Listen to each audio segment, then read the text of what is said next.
ఒకప్పుడు కొండలతో చుట్టుముట్టిన చిన్న గ్రామంలో వృద్ధ ఉపాధ్యాయుడు మాస్టర్ రామన్ ఉండేవారు. ప్రతి సంవత్సరం గణతంత్ర దినోత్సవం రోజు ఉదయం వేళ ఆయన ఎత్తైన కొండపైకి వెళ్లి జాతీయ జెండాను ఎగురవేసేవారు.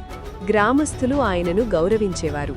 కాని ఆయన ఎందుకిలా చేస్తున్నారో ఎవ్వరికీ పూర్తిగా తెలియదు.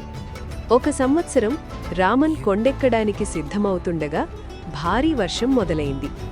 మాస్టర్, మీకు వయసు పైబడుతుంది, మీరా కొండనెందుకెక్కుతారు? మనం ఇక్కడే వేడుక చేసుకోవచ్చు అని గ్రామస్థులు చెప్పారు. రామన్ మెల్లగా నవ్వి, మన గణతంత్రం ఎన్నో త్యాగాలు చేసిన ప్రజలచే నిర్మించబడింది.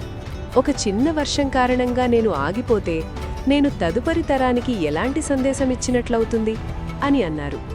ఈ మాటలు చిన్నారి ఆరవ్ విన్నాడు. ప్రేరణ పొందిన అతడు వెంటనే రామన్ దగ్గరకొచ్చాడు.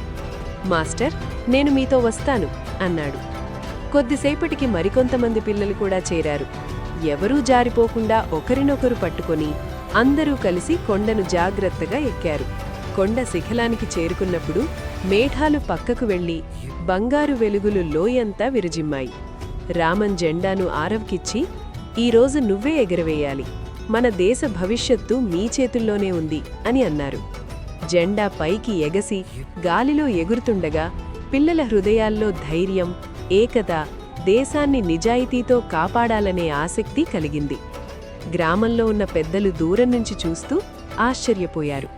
ఆ రోజు వారు గ్రహించారు, గణతంత్రం ఒకరి హృదయం నుంచి మరొకరి హృదయానికి వెళ్ళినప్పుడే బలంగా నిలుస్తుంది కదా అని భావించారు.